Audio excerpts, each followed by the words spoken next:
వరలక్ష్మి వ్రతం చేసుకుంటున్నారు, శ్రావణ మంగళవారాలు చేసుకుంటున్నారు, శుక్రవారాలు చేసుకుంటున్నారు. శుక్రవారం తాంబూలం ఇచ్చిన ఒక ముత్తైదువు మన్నాడు ఉదయం నేను వాకింగ్కి వెళ్తున్నప్పుడు చూస్తే ఆవిడ మెడలో తాలిబొట్టు లేదండి. ఇలాంటి విచిత్రాలు ఎన్ని చూడాల్సి వస్తుందో. శ్రావణ మాసం అని చెప్పి తాలిబొట్టు వేసుకుంటున్నారు, శ్రావణ మంగళవారం నోచుకోవాలని తాలిబొట్టు వేసుకుంటున్నారు, తర్వాత తాళు తీసేస్తున్నారు. ఎందుకమ్మా? ఏం చేస్తున్నారు?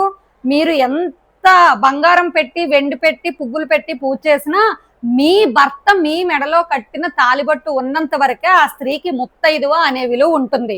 ఆ పండగ రోజు వేసుకోవడానికి అదేమైనా వడ్డానమా, వంకియా? ఒక్కరోజే పెట్టుకొని మన్నాడు తీసేయడానికి. తాలిబొట్టు ఎప్పుడూ కూడా అలంకార ప్రియమైన వస్తువు కాదు. సాక్షాత్తు పరమశివుడు అమ్మవారికి 5వ తనం కోసం ఇచ్చింది, శ్రీ మహావిష్ణువు లక్ష్మీదేవికి ఇచ్చింది. ప్రతి స్త్రీ కూడా అమ్మవారితో సమానం. మీ భర్త పరమశివుడితో సమానం. ఆయన ఆయుర ఆరోగ్యాలతో ఉండాలి, మీరు నిత్యము కూడా 5వ తనంతో ఉండాలి అంటే ప్రతిరోజు కూడా తాలిబొట్టు మెడలో ఉండాలి.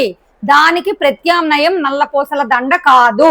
ప్రత్యామ్నాయం నల్లపూసల దండ అనుకుంటే వేద మంత్రాల సాక్షిగా నల్లపూసల దండే మీ మెడలో వేయిస్తారు కదా, కానీ అది చెయ్యట్లేదు. పసుపు తాడినే కట్టిస్తున్నారు. మీరు సుమంగళిగా ఉండాలి అంటే ప్రతి ఒక్కరూ కూడా ప్రతిరోజు కూడా మీ తాలిబొట్టు అనేది ఉండాలి.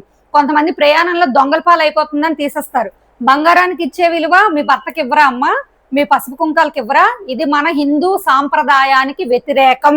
పెళ్ళైన స్త్రీ ఎప్పుడూ కూడా తాలిబొట్టు వేసుకొని ఉండాలి. పండగ రోజు వేసుకునే వస్తువు కాదు. గుర్తు పెట్టుకోండి స్త్రీలందరూ కూడా. సాఫ్ట్వేర్ అయినా, హార్డ్వేర్ అయినా, ఎంప్లాయీస్ అయినా, స్టూడెంట్స్ అయినా తాలి కట్టించుకున్నాక తను ముత్తైదుగా ఉండే అన్నాళ్ళు కూడా తాలితో ఉండాలి.